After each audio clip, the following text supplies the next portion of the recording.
الإسلام وأرشدنا للإيمان وأنزل هذا القرآن بالبرهان وأرسل لنا أفضل الرسل بأفصح اللسان فله الحمد والشكر على هذه النعم العظيمة والآلاء الجسيمة، والصلاة والسلام على خير خلق الله وخاتم رسل الله الذي قال ما اجتمع قوم في بيت من بيوت الله يتلون كتاب الله ويتدارسونه فيما بينهم إلا نزلت عليهم السكينة وغشيتهم الرحمة وحفتهم الملائكة وذكرهم الله فيمن عنده وعلى آله وصحبه ومن اهتدى بهذه وبعد. فقد وقفنا في درس أمس عند قوله جل وعلا من سورة يونس: قل من يرزقكم من السماء والأرض أم من يملك السمع والأبصار ومن يخرج الحي من الميت ويخرج الميت من الحي ومن يدبر الأمر فسيقولون الله فقل أفلا تتقون. الآية 31. فلنبدأ من هنا. أعوذ بالله من الشيطان الرجيم. قل من يرزقكم من السماء والأرض أم من يملك السمع والأبصار ومن يخرج الحي من الميت ويخرج الميت من الحي ومن يدبر الأمر فسيقولون الله فقل أفلا تتقون. فذلكم الله ربكم الحق فماذا بعد الحق إلا الضلال فأنى تصرفون. كذلك حقت كلمة ربك على الذين فسقوا أنهم لا يؤمنون. قل هل من شركائكم من يبدأ الخلق ثم يعيده قل الله يبدأ الخلق ثم يعيده فأنى تؤفكون. قل هل من شركائكم من يهدي إلى الحق قل الله يهدي للحق أفمن يهدي إلى الحق أحق أن يتبع أم من لا يهدي إلا أن يهدى فما لكم كيف تحكمون.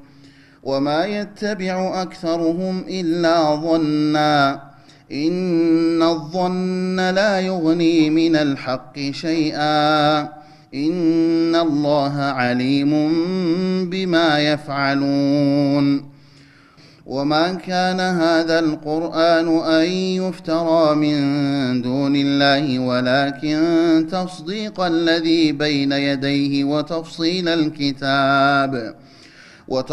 الكتاب لا ريب فيه من رب العالمين.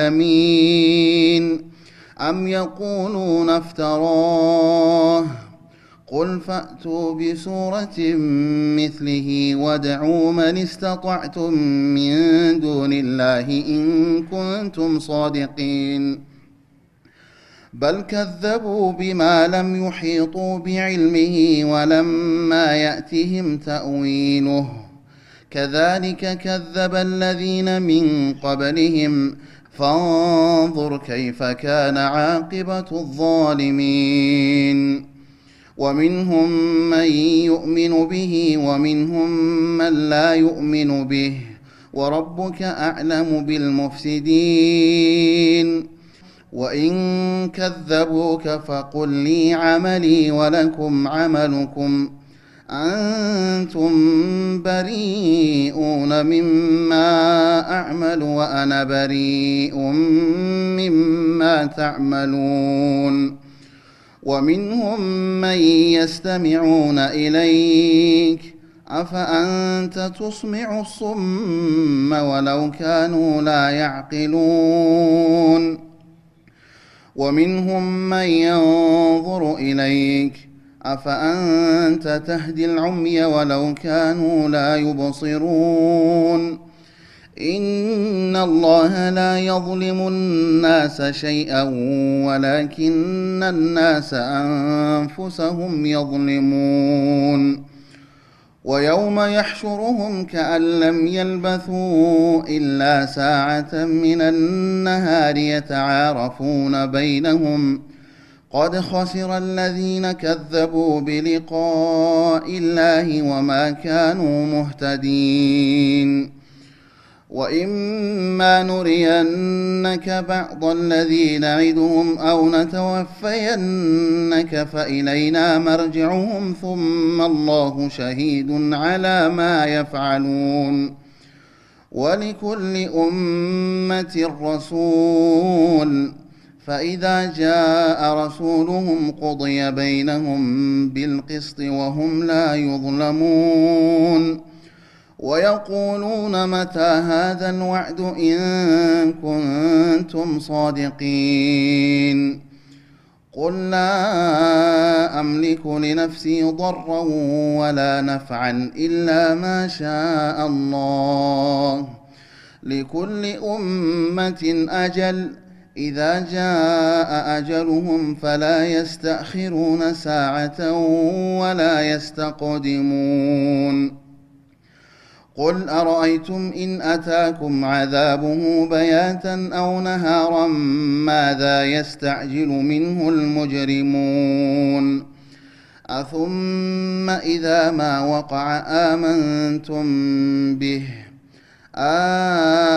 الآن وقد كنتم به تستعجلون ثم قيل للذين ظلموا ذوقوا عذاب الخلد هل تجزون إلا بما كنتم تكسبون أعوذ بالله السميع العليم من الشيطان الرجيم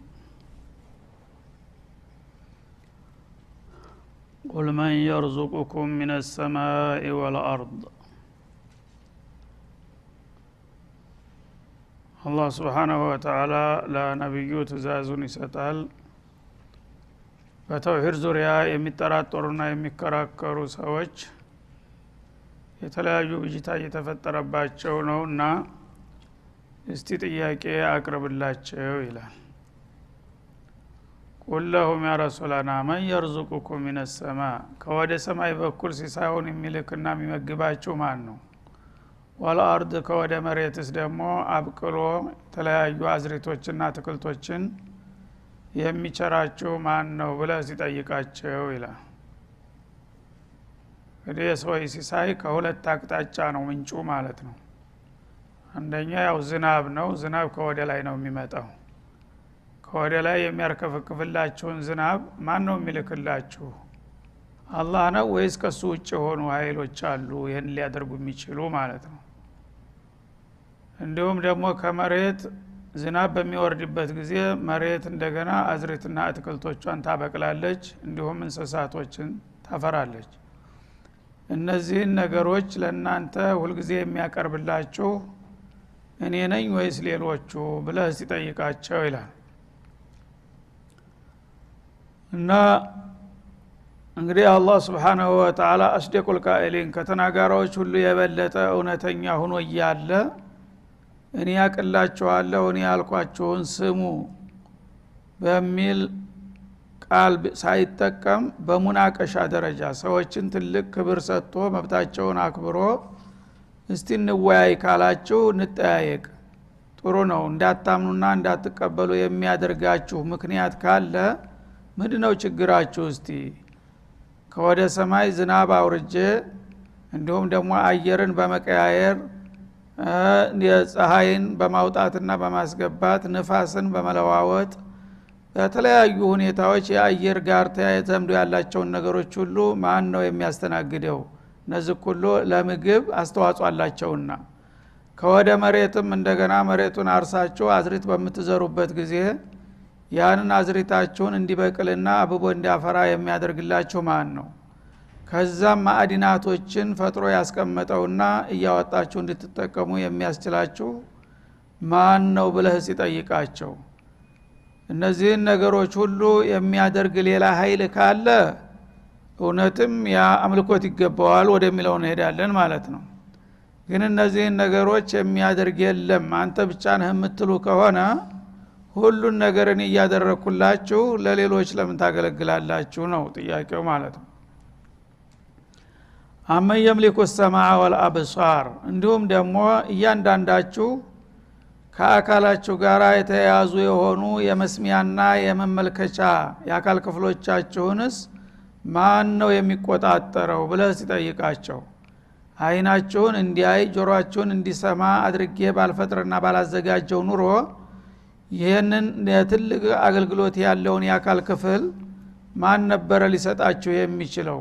መስሚያ ጆሮ ማን ነው የሚከፍትላችሁ? መመልከቻ አይንስ ማን ነበር የሚያበራላችሁ ብለህ ሲጠይቃቸው ይላል። ወመን يخرج الحي من الميت እንደገና ደግሞ ሙታን ወይም ጉኡዝ ከሆነ ነገር ህይወት ያለውን ነገር እንዲወጣ የሚያደርገውስ ማን ነው ብለህ ሲጠይቃቸው ይላል። ለምሳሌ ከፍተተ ስጋ ሰውን ይፈጥራል እንዲሁም ሌሎችን እንስሳትና ነፍሳቶችን እዚህ ግባ ከማይባለው ንፍጥ ከመሰለ ነገር ህይወት ያለው ነገር ይመጣል ማለት ነው። ተንቁላል እንደዚሁም ጫጩት ይወለዳል፣ ከመሬት አዝሪት ይበቅላል። እነዚህ ሁሉ ተናንተና እዚህ ግባ የማይባሉ ጉዝ ነገሮች ነበሩ። ከጊዜ በኋላ ግን ጠቃሚ የሆኑ ክብር ያላቸው ፍጥሮች ነው የመጡ ማለት ነው። እነዚህን ሁሉ ማን ነው የሚሰራው ብለህ ሲጠይቃቸው ወይخرج الميت من الحي በተቃራኒው ደግሞ ህይወት ካለው ነገር ሙት የሆነ ነገር የሚያወጣውስ ማን ነው ማለት ከሰው እንግዲህ መሐከል አጀሉ በሚያልቅ ጊዜ እንዲሞት ያደርገዋል ማለት ነው። ትናንትና አብሮን እንደኛው ሲንቀሳቀስ ሲናገር ሲሰራ የነበረው ሰው እንደገና አላህ ህይወቱን ይቀማውና አስከሬን ይሆናል ማለት ነው። ይሄን ሊያደርግ የሚችለው ማን ነው ብለህ ተጠይቃቸው። ወመን يدبر الامر ለምሳሌ ነው እነዚህ የተጠቀሱት እንጂ በአጠቃላይ በአለም ዙሪያ ያሉትን ሁኔታዎች የሚያስተናግደውና የሚቆጣጠረው ማን ነው?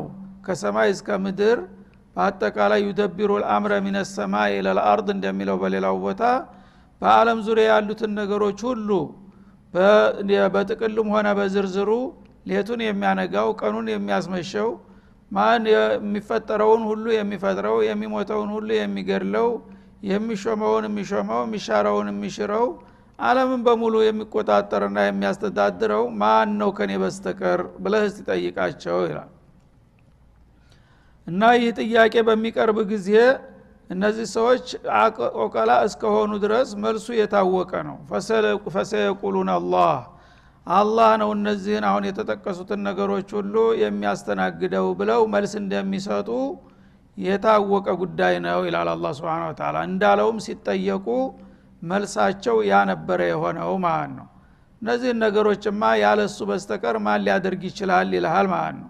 ታዲያ እነዚህን ሁሉ ነገሮች ያለሱ በስተቀር የሚያደርግ ከሌለ ሌሎቹ ምን ሚና ኑሯቸው ነው ወደ ጌትነት ማዕረግ ከፍ ያደረጋቸዋቸው? እሱ እኮ ይሄን ሁሉ ነገር ስላደረገ ነው ጌትነቱን ያረጋገጠው። ሌሎቹ ግን እንደናንተ ፍጡሮች ደካሞች ሲፈልግ የሚያመጣቸው ሲፈልግ የሚወስዳቸው ናቸውና በእነዚህ ነገሮች ድርሻና አገልግሎት የሚሰጡ ካልሆኑ ምኑ ላይ ነው ጌትነታቸውና አምልኮት የምትሰጧቸው ይላል። ፈቁል አፈላ ተተቁን እነዚህ ነገሮች አሁን በተጠቀሱት አገልግሎቶች ሁሉ ሚና የሌላቸው ከሆነ ህገወጥ አምልኮት ነው የምትሰጧቸው ማለት ነው። ህገወጥ አምልኮት ከሰጣችሁ ደግሞ አላህን መፍራት ረስታችኋል። አላህ መብቱን ቆርሳችሁ ቀንሳችሁ እዚህ ግባ ለማይባሉ ጉኡዛን ተታዲሉ ዝም ብሎ እኮ አያያችሁም። አላህን ልትፈሩ ይገባችኋል ብለህ ጠይቃቸው ይላል።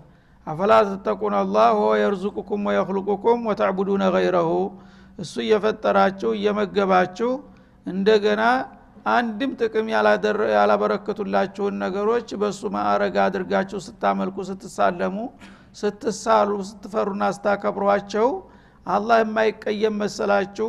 ለምን አላህን አትፈሩም በላቸው ይላል። ስለዚህ ሁሉ ጊዜ አላህ Subhanahu Wa Ta'ala በቁርአን ተውሂድ الሩቡቢያን ለተውሂድ الኡሉሂያ መሸጋገሪያ አድርጎ ነው የሚያቀርበው ማለት ነው። ሰዎች በተፈጥሯቸው ተውሂድ الሩቡቢያን ያቃሉ በጣም ጥቂቶቹ የባሰባቸው ካልሆኑ በስተቀር። አሁን የተጠቀሱት ነገሮች በሙሉ ዑቀላ የተባለ ሰው ሁሉ ያለ ምንም ማወላወል አላህ ነው እንጂ ማንም ሊያረጋ አይችልም ብሎ ነው እንትን የሚለው የሚፈጠረውን ነገር ሁሉ ታልነበረ እንዲኖር እንዲገኝ የሚያደርገው ማን ነው ከተባለ አላህ ነው መልሱ ማለት ነው። እንደገና ከወደ ሰማይ ዝናብ የሚያወርደው ማን ነው ከተባለ አላህ ነው። ከወደ መሬት በቃዎችን ማዕድኖችን የሚያወጣላችሁ ማን ነው ከተባለም አላህ ነው። ታዲያን ሁሉ የሚያደርገው እርሱ ከሆነ ብቸኛውና ፍጹም የሆነው አምላክ እሱ ነው ማለት ነው። ስለዚህ በሩብያው በፈጣሪነቱ እንዳመናችሁ በተመላኪነት መብትም ለሱ ብቻ ማደር አለባችሁ በማለት ነው የሚያስተምረው ማለት ነው። ስለዚህ ተውሂድ አልኡሉሂያን ያልተረዳ ሰው ሁሉ ጊዜ በተውሂድ ሩብያ ይሸወዳል ማለት ነው። ብዙ ሰዎች አሁን ተውሂድ አለን የሚሉ ሰዎች ተውሂድ በሐቂቀት ተውሂድን አያውቁም። የአላህ ረሱሎች ሊያስተምሩ የመጡት ተውሂድ አልኡሉሂያ የሚባለው ነው ወይም ተውሂድ አልዑቡድያ የሚባለው ነው እንጂ ሰዎች ፈጣሪ የለንም ያሉበት ጊዜ ጥቂት ነው። በጣም ጥቂት ሰዎች ናቸው የዚህ ደረጃ የዘቀጡት። አብዛኛዎቹ ግን ካፊሮችም ቢሆኑ ይሁዶችም ነሷራዎችም ቢሆኑ በመሰረቱ የዓለም ባለቤትና ፈጣሪ ያለ የሚለው ላይ ችግር የለባቸውም፣ ይቀበላሉ ማለት ነው። ግን ሁሉ የሁሉ ፈጣሪ እሱ ከሆነ ሌሎቹን ለምን ታመልኳላችሁ በሚባሉ ጊዜ ሊዩቀርቡና ኢለላሂ ዙልፋ የሚል ሹብሃ ነው የሚያመጡት። አሁን ሌሎች እኮ ልክ እንደሱ እኩል ባለስልጣን ናቸው ብለን አይደለም ወይ አድራጊ ፈጣሪ ናቸው ብለን አይደለም። የአላህ ወዳጆችና ባለሟሎች በመሆናቸው ወደ ጌታ እንዲያቃርቡንና እንዲያማልዱን የሚል ምክንያት ነው እንጂ የሚያመጡት ጌታ ጋራ የሚወዳደርና የሚፎካከር ኃይል እንደሌለ ጀሚዑል ኩፋር ያቃል ማለት ነው። ግን ልዩነቱ የሙእሚኖች ተውሂድ የሁሉ ፈጣሪና ባለቤትና አስተዳዳሪ እሱ ብቻ ከሆነ የሁላችንም አምላክ እሱ ብቻ መሆን አለበት የሚለው ላይ ነው ዋናው ነጥብ ያለው ማለት ነው። እና እሱ እየፈጠረ ሌሎቹ የምታመልክ ከሆነ በፈጣሪነት አንተ ብቻ ነህ ባለቤቱ፣ በተመላኪ ግን ሌሎች ጓደኞች ሊኖሩ ይገባል እንደማለት ነው። ይሄ ደግሞ ተናቁድ ነው፣ ራሱ በራሱ መፋለስ ይባላል ማለት ነው። ይህንን መረዳት ያቃታቸው ናቸው ብዙ ጊዜ በተውሂድ ሩብያ ብቻ እየተሽከረከሩ እኛ ሙስሊሞች ነን ሙእሚኖች ነን እያሉ የሚያቀራሩት ማለት ነው። አላህ ደግሞ በብዙ ሱራ በብዙ አያቶች ይሄን ነገር በጣም አስምሮበታል። ተውሂድ አልኡሉሂያና ተውሂድ ሩብያን ጎን ለጎን አጣምሮ የማይሄድ ሰው ተውሂዱ ጤናማ ሊሆን አይችልም ማለት ነው።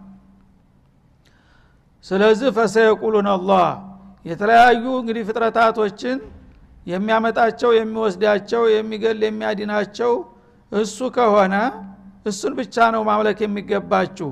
ይህን ማድረግ ሲገባችሁ ግን ከሱ ውጭ ያሉትን ነገሮች ካመለካችሁ እናንተ አማላጅ አቃራቢ አሸማጋይ ብትሏቸውም ዞሮ ዞሮ የአላህን መብት ከሰጣችኋቸው የአላህ አጋር ነው ያደረጋችኋቸው።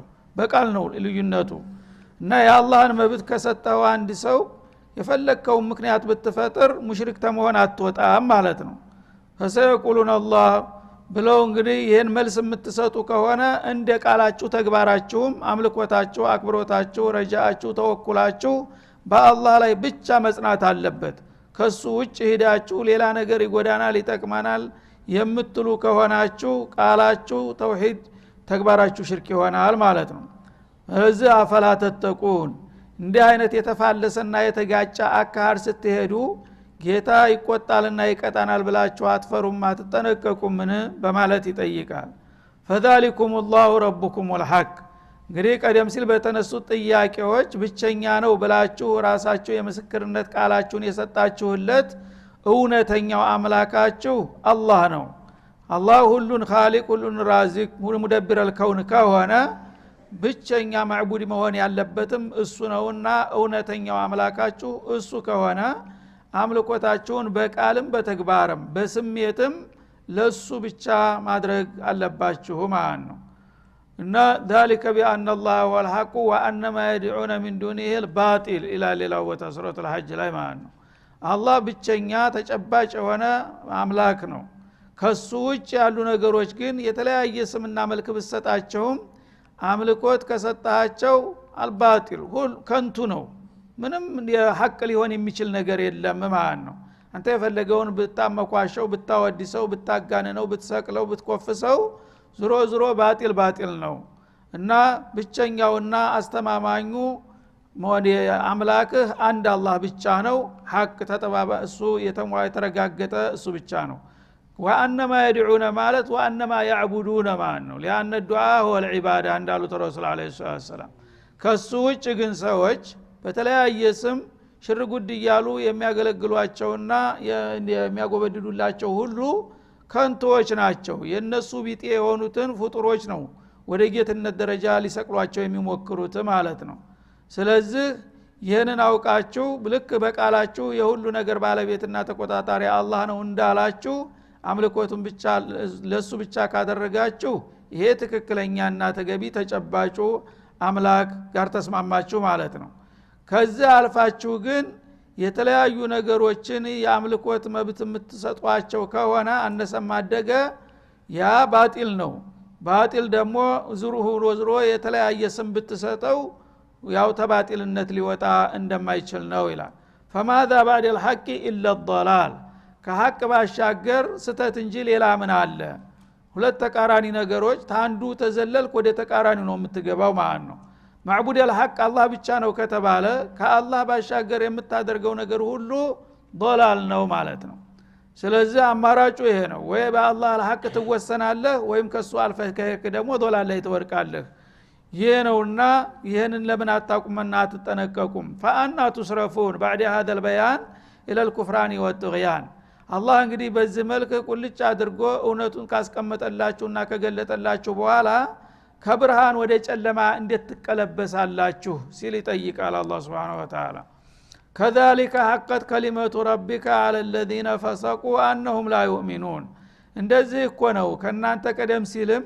ያአላህ ውሳኔ ቃል የተላለፈባቸው ሰዎች ከአላህ ፍቃድ ማፈንገጥን የመረጡና የማያምኑ መሆናቸው የተረጋገጠባቸው ይላል ማለት ባለፉት ኡመሞች በተለያዩ ነብያቶች ተልከው እንደዚህ አላህ Subhanahu Wa Ta'ala ወደ ተውሂድ በሚጠራቸው ጊዜ ያንን ተጌታ የቀረበላቸውን የተውሂድ ግብዣ መቀበል ሲገባቸው እኛ እንስተዛሬ ከአባትና ከቅድማያቶቻችን ሲወርድ ሲዋረድ የመጣውን ለማዳችንን አንለቅም ያሉ ሰዎች በዛ ልግመታቸውና ስንፈታቸው ምክንያት አላህ ተቆጥቶ የውሳኔ ቃል አሳልፎባቸዋል እናንተ በቃ የጀሃነም ናችሁ ተብሎ ተወስኖባቸዋል ይላል አሁንም ታዲያ በዛ መስመር የምትገቡ ካላችሁ ያ ውሳኔ ነው የሚከተላችሁ ማለት ነው እና ሐቀት ከሊመቱ ረቢከ ማለት የአላህ ጥሪ ደርሷቸው ያልተቀበሉና ነብዩን ያልተከተሉ ሰዎች ጌታ ለጀሃነም መድቧቸዋል ለአምላ አነ ጀሃነመ ሚነል ጅነቲ ወናሲ አጅመዒን ባለው አያት